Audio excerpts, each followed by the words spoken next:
ಕೋಲಾಯಿಂದ ತೀರ್ಥಹಳ್ಳಿಯಿಂದ ಈ ಕಡೆಯಿಂದ ಗಿಡ ತೊಗೊಂಬಂದು ಇಲ್ಲಿ ಬೆಳೆದ್ವಿ. ಹಾಗೆಯೇ ಈಸ್ಟರ್ನ್ ಘಾಟ್ಸಿಂದ ತೊಗೊಂಬಂದ್ವಿ, ಅದನ್ನು ಡೆನ್ಸ್ ಫಾರೆಸ್ಟ್ ಅಂತ ಕ್ರಿಯೇಟ್ ಮಾಡಿ 4 ಪ್ಯಾಚ್ ಮಾಡಿದ್ದೀವಿ. ಅದು ನಮ್ಮ ಕ್ಯಾಂಪಸಲ್ಲಿದೆ. ಮಿಕ್ಸ್ಡ್ ವೆರೈಟಿ ಮಾಡಿದ್ದೀವಿ, ಫ್ರೂಟ್ ಗಾರ್ಡನ್ ಮಾಡಿದ್ದೀವಿ. 162 ವೆರೈಟೀಸ್ ಆಫ್ ಫ್ರೂಟ್ ಗಾರ್ಡನ್ ನಾವು ಮಾಡಿದ್ವಿ. ನಮ್ಮ ದುರಾದೃಷ್ಟ ಅದಾವುದು ಬಿಲ್ಡಿಂಗ್ ಎಕ್ಸ್ಟೆಂಡ್ ಮಾಡೋಕ್ಕೆ ಹೋಗಿ 30 ವೆರೈಟಿ 300 ಗಿಡ ಹಾಳಾಯಿತು. ಅದನ್ನು ನಿಮಗೆ ಇನ್ನೊಂದು ಸಲ ಟ್ರಿಪ್ಪಲ್ಲಿ ಕರ್ಕೊಂಡು ಹೋಗ್ತೀವಿ. ನೀವು ರಿಪೀಟೆಡಾಗಿ ಬಂದರೆ ನಾನು ನಿಮ್ಗೆ ಹೇಳ್ತಾ ಇರಬೇಕು ಅನಿಸ್ತಾ ಇದೆಯಲ್ಲ, ಓ ಇಷ್ಟೊಂದು ಇದೆಯಾ ನೋಡಲಿಕ್ಕೆ ಅಂತ ಅನಿಸ್ತಾ ಇದೆಯಾ? ನಿಜವಾಗ್ಲೂ ಅನಿಸಿದರೆ ನೀವು ರಿಪೀಟೆಡಾಗಿ ಬರಬೇಕಾಗತ್ತೆ. ಆವಾಗ ನಾವು ಬೇರೆ ಬೇರೆ ಕಡೆ ಕರ್ಕೊಂಡು ಹೋಗ್ತೀವಿ, ತೋರಿಸ್ಬೋದು, ಮಾತಾಡ್ಬೋದು, ಇದನ್ನೆಲ್ಲ ಗಮನಿಸ್ಕೋಬೋದು. ಇದು ನಿಮ್ಮ ಮನಸ್ಸಿನಲ್ಲಿ ಇರಲಿ. ಈಗ ಇಲ್ಲಿ ಬಂದು ನೀವು ಕೂತೋ ಜಾಗದಲ್ಲಿ ನೀವೇನು ಲಾಲ್ಬಾಗಲ್ಲಿ ಇವತ್ತು ಗಲಾಟೆ ಆಗ್ತಾಯಿದೆ, ಪೆನಿನ್ಸುಲರ್ ನೈಸಿಕ್ ರಾಕ್ ಅಂತ ಸುರಂಗ ಮಾಡ್ತೀವಿ ಅಂತ ಹೋಗ್ಯಾರೆ, ಅದೇನು ಆಗ್ತಾ ಇದೆಯಲ್ಲ, ಇರಿ ಇರಿ ಇರಿ ಬರ್ತೀನಿ ತಪ್ಸೋಣ, ನಿಮ್ಮನ್ನೆಲ್ಲ ಕರೆದ್ರೆ ಅದಕ್ಕೇ. ಈಗ ಆ ಗುಡ್ಡ ಏನು ನೀವು ನೋಡ್ತೀರ, ಅಲ್ಲಿ ಬೆಟ್ಟ ಅಂತ ಹೇಳ್ತಿರಲ್ಲ ಸಣ್ಣದು, ಅಲ್ಲಿ ಏನು ರಾಕ್ ನೋಡ್ತೀರ ಅದೇ ರಾಕ್ ಮೇಲೆ ನೀವು ಕೂತೀರ. ಏನು ಸರ್ ಅಲ್ಲಿಂದ ಇಲ್ಲಿಗೆ ಹೇಗೆ ಬಂತು ಅಂತ ಕೇಳಬೇಡಿ, ಇದು ನೆಲದಲ್ಲಿ ಎಲ್ಲ ಕಡೆಯೂ ಇದೆ. ನೀವು ಆಗಲೇ ಹೈಸ್ಕೂಲ್ ಜಿಯಾಲಜಿಲಿ ಓದಿರ್ತೀರ. ಭೂಮಿಯ ಮೇಲೆ ಒಂದು ಪದರ ಇದೆ, ಅದನ್ನು ಕ್ರಸ್ಟ್ ಅಂತ ಕರೀತೀರ. ಅದರಲ್ಲಿ ಮೇಲ್ಗಡೆ ಪೋರ್ಷನ್ ಮಾತ್ರ ನಿಮಗೆ ಈ ಥರ ಜೀವ ಸಂಕುಲ ಇದೆ, ಸಸ್ಯರಾಶಿ ಇದೆ, ಪ್ರಾಣಿ ಸಂಕುಲ ಇದೆ, ಎಲ್ಲ ಇದೆ. ಕೆಳಗಡೆ ಮಣ್ಣಿದೆ. ಅದಾದಮೇಲೆ ಕೆಳಗಡೆ ಸುದ್ದೆ ಮಣ್ಣು ಅಂತೀರಿ, ಗೊತ್ತಾ ನೀವು? ರಂಗೋಲಿ ಕಲ್ಲು ಅಂತಿರಲ್ಲ, ಏನದು ರಂಗೋಲಿ ಕಲ್ಲು ಅಂದರೆ? ಕೆಳಗಡೆ ಕಲ್ಲಿದೆ, ಮಧ್ಯೆ ನೆಕ್ಸ್ಟು ರಂಗೋಲಿ ಕಲ್ಲು ಅಂದರೆ ನೀವು ರಂಗೋಲಿ ಹಾಕ್ತಾರಲ್ಲ ಮನೆ ಮುಂದೆ, ಪುಡಿ ಇರುತ್ತಲ್ಲ, ಕಲ್ಲಿನ ಪುಡಿನೇ ಅದು. ಅದ್ರ ಮೇಲೆ ಮಣ್ಣು, ಅದ್ರ ಮೇಲೆ ಜೀವರಾಶಿ. ಇದು ಮನಸ್ಸಲ್ಲಿ ಇಟ್ಕೊಳ್ಳಿ. ಆ ಪದರ ಇಲ್ಲದೇ ಇದ್ದರೆ, ಆ ಶಿಲಾ ಪದರ ಇಲ್ಲದೇ ಇದ್ದರೆ ಮಣ್ಣು ಬರ್ತಿರಲಿಲ್ಲ, ಸಸ್ಯನೂ ಬರ್ತಿರಲಿಲ್ಲ, ನಾವು ಇರ್ತಿರಲಿಲ್ಲ. ಯಾಕೆಂದರೆ ಕುದೀತಾರ ಮ್ಯಾಗ್ಮತಾನ ಒಳಗಡೆ ಇರೋದು. ಅದರಿಂದ ನಿಮ್ಮ ಮನೆಯ ಹಾಲಿನ ಪಾತ್ರೆಯಲ್ಲಿ ಕಟ್ಕೊಳ್ತಲ್ಲ ತೆಳು ಪೊರೆ, ನೀವು ಹಾಲು ಕಾಸಿದಾಗ ಭೂಮಿ ಎಷ್ಟು ದೊಡ್ಡದಾಗಿದೆ ಅಂದರೆ 6,3,500 ಕಿಲೋಮೀಟ್ರ್ ದಪ್ಪ ಟೋಟಲ್ ರೇಡಿಯಸ್. ನಾನು ಹೇಳ್ತಾ ಇರೋದು ನೀವೆಲ್ಲ ಓದಿರ್ತಾರೆ. ಇದೊಂದು ಸಲ ಜ್ಞಾಪಿಸ್ಕೊಳ್ಳಿ. I am not teaching your basics of geography. ಅದು ಒಂದು ಸಲ ಜ್ಞಾಪಿಸ್ಕೊಳ್ಳಿ. 6,3,500 ಕಿಲೋಮೀಟ್ರನ್ನ ಭೂಮಿ ದಪ್ಪ. ಇದರಲ್ಲಿ 60 ಕಿಲೋಮೀಟ್ರ್ ಅಷ್ಟು ಮಾತ್ರ ಈ ಕಲ್ಲಿರೋದು. 60 ಕಿಲೋಮೀಟರ್ಸ್ ಮಾತ್ರ. 6,3,500 ಕಿಲೋಮೀಟ್ರಿಗೆ 60 ಕಿಲೋಮೀಟ್ರ್ ಅಂದರೆ ಎಷ್ಟಾಯ್ತದು? ತುಂಬ ಒಂದು ಈರುಳ್ಳಿ ಸಿಪ್ಪೆ ಇದ್ದ ಹಾಗೆ. ಈರುಳ್ಳಿ ಮೇಲೆ ಒಂದು ಸಿಪ್ಪೆ ಇರುತ್ತಲ್ಲ, ಹಾಲು ಪಾತ್ರೆಯಲ್ಲಿ ಕೆನೆ ಕಟ್ಕೊಳ್ತಲ್ಲ, ಆ ಥರ ನೀವು ಕೂತಿರೋ ಜಾಗ ಅದೇ ಜಾಗ. ಇದು ಎಲ್ಲ ಕಡೆಯೂ ಇರುತ್ತೆ ಕಲ್ಲು. ಆದರೆ ಈ ಕಲ್ಲು ಮಣ್ಣು ತೆಳ್ಕೊಂಡು ನೋಡಿ, ಕಿತ್ಕೊಂಡು ಹೋಗ್ತಾ ಕಾಣ್ತಿದೆಯಾ? ಇದು ಸ್ಕೂಲಲ್ಲಿ ಓದಿರ್ತೀರ, ಒಂದು 2 ಇಡಿ ತೊಗೊಳ್ಳಿ ಸರ್, ಅದು ಕಿತ್ತೋಗಿರೋದು ನೋಡಿ. ಈ ಥರ ಫಸ್ಟು ಕಿತ್ಕೊಳ್ಳುತ್ತೆ, ಫಸ್ಟೇ ಮಣ್ಣಾಗಲ್ಲ. ಈ ಥರ ಕಿತ್ಕೊಂಡು ಆಮೇಲೆ ಅದು ನೋಡಿ ರೋಲ್ ಆಗುತ್ತೆ. ರೋಲ್ ಆಗ್ತಾ ಪುಡಿ ಆಗುತ್ತೆ. ಗ್ಲಾಸ್ ಇತ್ತು. ಹೌದಾ? ಅಯ್ಯೋ ದೇವ್ರೆ, ವೆರಿ ಸಾರಿ. ಏನು ಇದೆಯಾ? ಯಾರತ್ತದು ಕಿಟ್ ಇದೆಯಾ? ಏನಿಲ್ಲ. ಆಮೇಲೆ ಸಾರಿ, ವೆರಿ ಸಾರಿ. ಆಮೇಲೆ ಈ ರೋಲ್ ಆಗಿ ಮಣ್ಣಾಗಬೇಕು. ಆಮೇಲೆ ಇಲ್ಲೂ ಕೂಡ ಭೂಮಿ ಒಳಗಡೆ ನೀವು ಆಗಲೇ ಸುದ್ದೆ ಮಣ್ಣು ಅಂತ ಹೇಳಿದ್ನಲ್ಲ, ಹೋಗುತ್ತೆ ಮಣ್ಣು ಬರಲ್ಲ. ಸುದ್ದೆ ಮಣ್ಣು ಅಂತ ಹೇಳಿದ್ನಲ್ಲ, ಅಂದರೆ ವೆದರ್ಡ್ ರಾಕ್ ಅಂತ ಹೇಳ್ತೀವಿ. ಅದನ್ನು ರಾಕು ವೆದರ್ ಆಗಿದೆ, ಭೂಮಿ ಒಳಗಡೆನೂ ಅದು ಆಗ್ತಾಯಿದೆ. ಅದಾದಮೇಲೆ ಮಣ್ಣಾಗಿದೆ. ಈ ಮಣ್ಣು ಆಗದೇ ಇದ್ದರೆ, ರಾಕ್ ಇಲ್ಲದೇ ಇದ್ದರೆ, ಆ ಪದರ ಇಲ್ಲದೇ ಇದ್ದರೆ, ನಿಮಗಾಗಲೇ ಹೇಳಿದೆ, ರಿಪೀಟ್ ಮಾಡೋದು ಬೇಡ, ನಾವೇ ಇರ್ತಿರಲಿಲ್ಲ ಅಂತ ಹೇಳಿದೆ. ಅದರಿಂದ ಅಲ್ಲೂ ಇದನ್ನು ಎಕ್ಸ್ಪೋಜರ್ಸ್ ಅಂತ ಕರಿತೀವಿ. ಅಲ್ಲಿ ನಿಮಗೆ ಎಕ್ಸ್ಪೋಜರ್ಸ್ ಇಲ್ಲ, ಇಲ್ಲಿ ಎಕ್ಸ್ಪೋಜರ್ ಇದೆ. ಲಾಲ್ಬಾಗಲ್ಲಿದೆ, ನಮ್ಮ ಕ್ಯಾಂಪಸಲ್ಲಿ 6 ಕಡೆ ಇದೆ. ಇನ್ನೂ ನೀವು ಬೇರೆ ಓಡಾಡಿದಾಗ ನಿಮ್ಗೆ ಕಲ್ಲು ಕಾಣುತ್ತೆ. ಇಲ್ಲಿ ಅರ್ಧ ಕರ್ನಾಟಕ ಇರೋದು ಈ ರಾಕೇನೆ, ನೈಸಿಕ್ ರಾಕ್ ಅಂತ. ನೈಸ್ಗೆ ಜಿ ಸೈಲೆಂಟು, GNEISS, ನೈಸಿಕ್ ರಾಕ್ ಅಂತ ಕರಿತೀವಿ. ಇದಿದೆ. ಇದು ರೂಪಾಂತರ. ನೀವು ಸ್ಕೂಲಲ್ಲಿ ಓದಿರ್ತೀರ, ಮೆಟಮಾರ್ಫಿಕ್ ಅಂತ, ಕನ್ನಡದಲ್ಲಿ ರೂಪಾಂತರ ಅಂತ ಓದಿರ್ತೀರ. ಯಾವುದರಿಂದ ರೂಪಾಂತರ ಆಯಿತು? ಇದು ಮೊದಲೇನಾಗಿತ್ತು ಅಂತ ಒಂದು ಪ್ರಶ್ನೆ ಬರ್ಬೋದು ನಿಮಗೆ. ಭೂಮಿ ಆರ್ತಾ ಬಂತಲ್ಲ, ಉರಿಯೋ ಗೋಳ ಆರಿದಾಗ ಗ್ರನೈಟ್ ಫಾರ್ಮ್ ಆಯಿತು ಮೇಜರ್. ಆ ಗ್ರನೈಟು ಇಗ್ನಿಯಸ್ ರಾಕು, ಡೈರೆಕ್ಟಾಗಿ ಮ್ಯಾಗ್ಮಾಯಿಂದ ಸಾಲಿಡಿಫೈ ಆಗಿದ್ದು. ಅದು ಕರೆಕ್ಟ್ ರೂಪಾಂತರ ಆಗ್ತಾ ಹೀಗಾಗಿದೆ. ಹಾಗಾದರೆ 2 ಮೆಟೀರಿಯಲ್ ಸೇಮ್ ಇರಬೇಕಲ್ವಾ ಅಂತ ನಿಮ್ಗೊಂದು ಪ್ರಶ್ನೆ ಬರುತ್ತೆ. ಗ್ರನೈಟ್ ನೋಡಿದ್ರಲ್ಲ ಮನೆಗಳಲ್ಲಿ ಹಾಕಿರ್ತಾರೆ, ಅಲ್ಲೂ ಕೂಡ ನೀವು ಮಿಣ ಅಂತ ಇರುತ್ತೆ. ಕ್ವಾರ್ಟ್ಸು ಸ್ವಲ್ಪ ವೈಟ್ ಇರುತ್ತೆ, ಮಿಣ ಅನ್ನೋಲ್ಲ, ಅದು ಫೆಲ್ಡ್ಸ್ಪಾರು. ಸ್ವಲ್ಪ ಕಪ್ಪಗಿರುತ್ತೆ, ಅದು ಮೈಕಾ, ಕಾಗೆ ಬಂಗಾರ ಅಂತಿರಲ್ಲ, ಇದೆಲ್ಲ ನೀವು ನೋಡಿರ್ತೀರ. ಅದೆಲ್ಲ ಸೇರ್ಕೊಂಡಿರುತ್ತೆ, ಒಂದು ಕಡೆ ಇರುತ್ತಲ್ವ. ಇಲ್ಲಿ ನೀವು ಕೂತಿರೋ ಜಾಗದಲ್ಲಿ ಸೆಗ್ರಿಗೇಟ್ ಆಗಿದೆ ನೋಡಿ. ನೀವು ಮನೇಲಿ ಅಡುಗೆ ಮಾಡಬಾರ್ದು, ಕೆಲವು ಸಲ ತರಕಾರಿ ಒಂದು ಕಡೆ, ಬೇಳೆ ಒಂದು ಕಡೆ ಆಗುತ್ತೆ ನೋಡಿದಿರಾ? ಹಾಗೆ ಭೂಮಿನಲ್ಲೂ ಕೂಡ ನೋಡಿ, ನೀವು ಕೂತಿರೋ ಜಾಗದಲ್ಲಿ ಒಂದು ಕಡೆ ಮೈಕಾ ಇದೆ ಕಪ್ಪಗೆ, ಒಂದು ಕಡೆ ಕ್ವಾರ್ಟ್ಸ್ ಇದೆ, ಒಂದು ಕಡೆ ಫೆಲ್ಡ್ಸ್ಪಾರ್ ಇದೆ. ಇದನ್ನು ಮೆಟಮಾರ್ಫೋಸ್ ಅಂತ ಹೇಳ್ತೀವಿ, ಮೆಟಮಾರ್ಫಿಕ್ ಪ್ರೋಸೆಸ್ ಅಂತ ಹೇಳ್ತೀರಾ. ಅದು ಇಲ್ಲಾಗಿದೆ. ಈಗ ನೀವು ಕೂತಿರೋ ಜಾಗ ಮೆಟಮಾರ್ಫಿಕ್ ರಾಕ್. ನೀವು ಮಕ್ಕಳಿಗೆ ಏನಾದ್ರು ತೋರಿಸ್ಬೇಕು ಅಂದರೆ ಇಲ್ಲ ಸರ್, ಇಲ್ಲ ಇಲ್ಲ ನೀವು ಯಾಕಂದ್ರೆ ಎಲ್ಲರೂ ನಾವು ನಿಮ್ಮನ್ನೇ ನೋಡ್ತಾ ಇದ್ದೀವಿ ಅದಕ್ಕೂ ಸರ್. ಇಲ್ಲ ಏನಿಲ್ಲ ಏನಾಗಿಲ್ಲ. ಎಷ್ಟು ರಕ್ತ ಕೊಡ್ತಿದ್ದಾರೆ ಅಲ್ಲ, ಬಯೋ ಪಾರ್ಕ್ಗೋಸ್ಕರ ಎಷ್ಟು ರಕ್ತ ಕೊಡ್ತಿದ್ದಾರೆ ಅಂತ ಒಂದು ಚಪ್ಪಳೆ ಕೊಡ್ರಪ್ಪ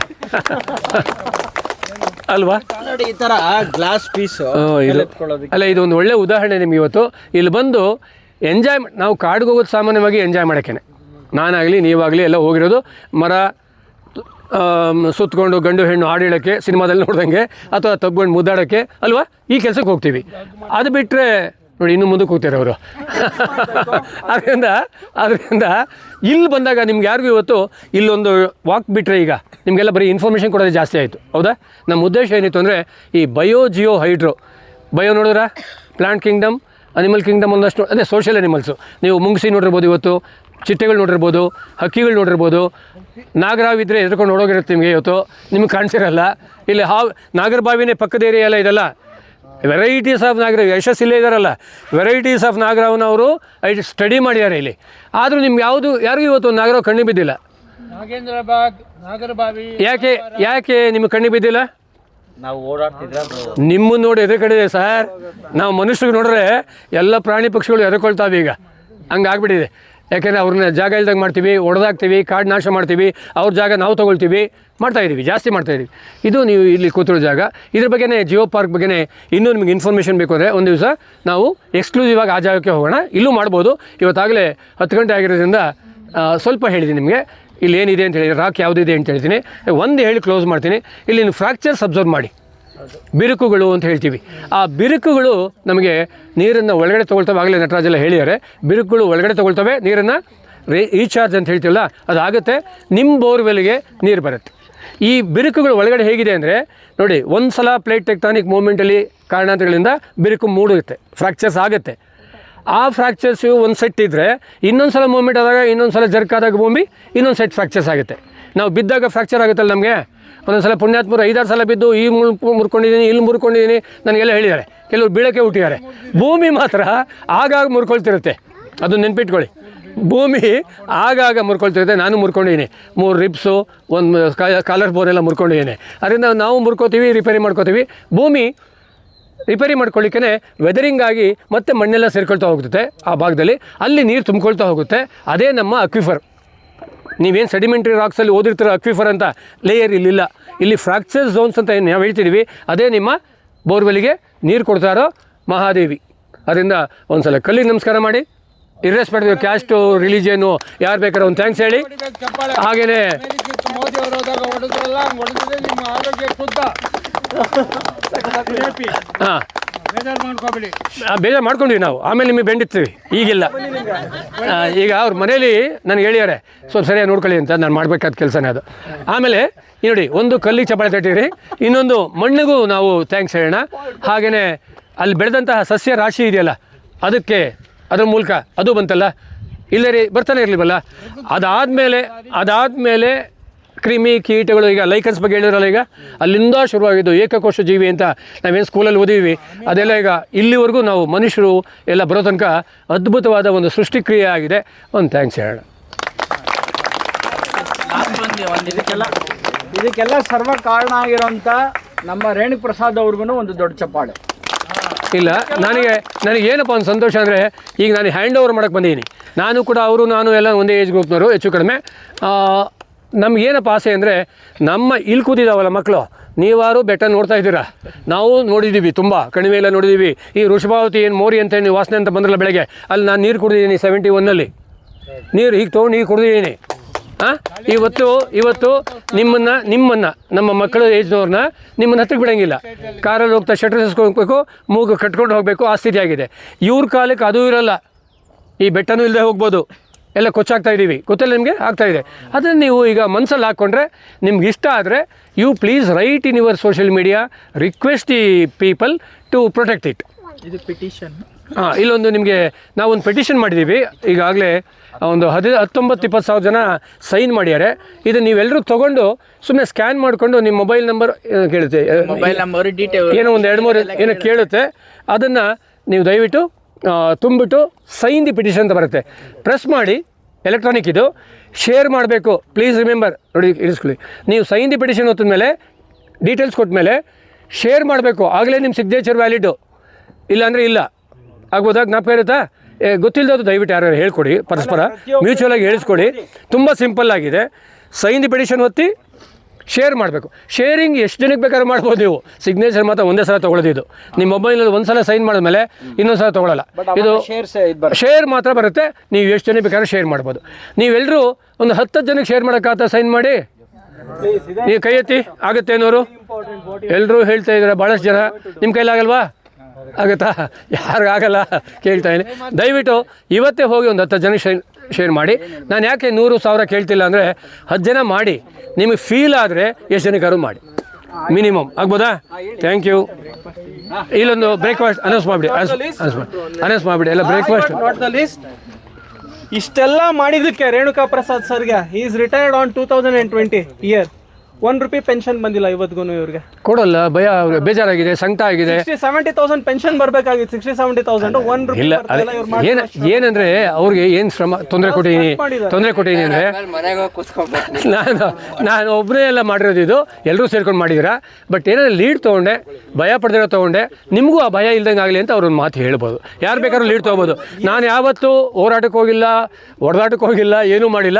ನಾನು ಮಾಡಿದ್ದು ಇಷ್ಟೇ, ನಿಮ್ಮಂಥ ಯುವಕರು 30 ಜನ ಕರ್ಕೊಂಬಂದು ಆ JCB ತೊಗೊಂಡು ಆಚೆ ಹಾಕಿಸ್ದೆ. ಅಲ್ಲಿಂದ ಶುರುವಾಗೋಯ್ತು ಸಿನಿಮೀಯವಾಗಿ. ಅಂದರೆ ಒಂದು 30 ಜನ ಹುಡುಗರು ಕರ್ಕೊಂಡೆ, ತೆಗೆದಾಕ್ರಪ್ಪ ಅಂದೆ. ಅವು ತೊಗೊಂಬಂದು ಆಚೆ ಹಾಕಿದ್ರು ಎಲ್ಲನೂ. ಆಮೇಲೆ 1,000 ಜನ ಪ್ರೊಟೆಸ್ಟ್ ಮಾಡಿದರು. ಆಮೇಲೆ ಒಬ್ಬರು PA ಇಲಾಖೆರು ಬಂದು PA ಇಲಾಖೆ ಮೇಲೆ ತಡೆಯಾಜ್ಞೆ ಬಂತು. ಯಾವುದು ಕಟ್ ಮಾಡೋದು ಬೇಡ ಅಂತ ಆಯಿತು. ಅದಾದಮೇಲೆ ಪೀಪಲ್ ಪಾರ್ಟಿಸಿಪೇಷನ್ ಬಂತು. ಇವಾಗ ನೀವೆಲ್ಲ ಬಂದಿರಲ್ಲ, ನೀವೆಲ್ಲ ಬರೀಬೋದು. All of you can request. ನಾನು ಒಂದು ರಿಕ್ವೆಸ್ಟ್ ಮಾಡೋದು ನಿಮಗೆ, ಎಲ್ಲೂ ಫೌಲ್ ಲ್ಯಾಂಗ್ವೇಜ್ ಯೂಸ್ ಮಾಡಿಬಿಡಿ. You have a right to request and ask for it.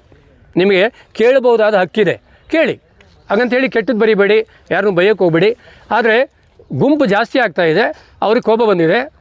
Natural ಆಗಲ್ವಾ? ಪೊಲೀಸ್ ಬಂದಿದ್ರಲ್ಲ ಇಲ್ಲಿ, ಪೊಲೀಸ್ ಅಲ್ಲ, ಅವ್ರ ಸೆಕ್ಯೂರಿಟಿ ಆಯ್ತಾ, ಬೆಂಗಳೂರು ಸೆಕ್ಯೂರಿಟಿ. ಇದು ಒಂಥರ ಧರ್ಮಯುದ್ಧ ಅಷ್ಟೇ.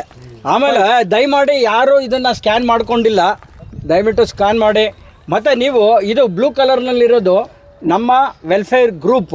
ನೀವು ಸೇರ್ಕೊಳ್ಳೋಕೆ ನೀವು ಸೇರ್ಕೊಂಡ್ರೆ ನಿಮಗೆ ಪ್ರತಿ ವಾರ ಮತ್ತೆ ನಡೆಯುವಂಥದ್ದು ಇನ್ಫಾರ್ಮೇಶನ್ ಗೊತ್ತಾಗ್ತದೆ. ಪ್ರತಿ ಗುರುವಾರ ನಾವು ಗೂಗಲ್ ಮೀಟಿಂಗ್ ಮಾಡ್ತೀವಿ 8:30 ಇಂದ 9:00ವರೆಗೆ. ಅದರಲ್ಲಿ ನೀವು ನಿಮ್ಮ ಮುಕ್ತವಾಗಿ ನಿಮ್ಗೆ ಏನು ಅನಿಸಿಕೆ ಆಗುತ್ತೋ ಅದನ್ನು ನೀವು ಹೇಳ್ಕೊಬೋದು, ಜಾಯ್ನ್ ಆಗಿ. ಆಮೇಲೆ ಇದಕ್ಕೆ ರೆಗ್ಯುಲರ್ ಆಗಿ ಅಟ್ಲೀಸ್ಟ್ ತಿಂಗಳಿಗೆ ಒಂದು 3 ದಿನ ಆದರೂ 3 ಸಂಡೇ ಬಂದು ಅಟೆಂಡ್ ಆಗಿ ನಿಮಗೆ ವಂಡರ್ಫುಲ್ ಎಕ್ಸ್ಪೀರಿಯನ್ಸ್ ಸಿಗುತ್ತೆ. ನಿಮ್ಮದು ಆರೋಗ್ಯ ಕೂಡ ಭಾಳಷ್ಟು, 1-2 ತಿಂಗಳಲ್ಲೇ ನಿಮ್ಮ ಆರೋಗ್ಯ ಕೂಡ ಭಾಳಷ್ಟು ಇಂಪ್ರೂವ್ ಆಗುತ್ತೆ. ಒಂದು ಇಂಪಾರ್ಟೆಂಟ್ ಅನೌನ್ಸ್ಮೆಂಟು, ಇಲ್ಲಿ ನಾವು ಯಾರ ಹತ್ರ ದುಡ್ಡು ತೊಗೊಳ್ತಾ ಇಲ್ಲ. ಯಾರಾದರೂ ನಿಮಗೆ ದುಡ್ಡಿಗೆ ಅಂತೇನು ಫಂಡ್ ರೈಸಿಂಗು ಅಕೌಂಟ್ ನಂಬರ್ ಏನು ಹಾಕಿದ್ರೆ ದಯವಿಟ್ಟು ಯಾರಿಗೂ ಹಾಕಬೇಡಿ. ಆಗ್ಬೋದಾ? ಅಕಸ್ಮಾತ್ ನಮಗೆ ಬೇಕಾದರೆ ನಿಮ್ಮ ಮುಕ್ತವಾಗಿ ಅಲ್ಲೇ ಕೇಳಿ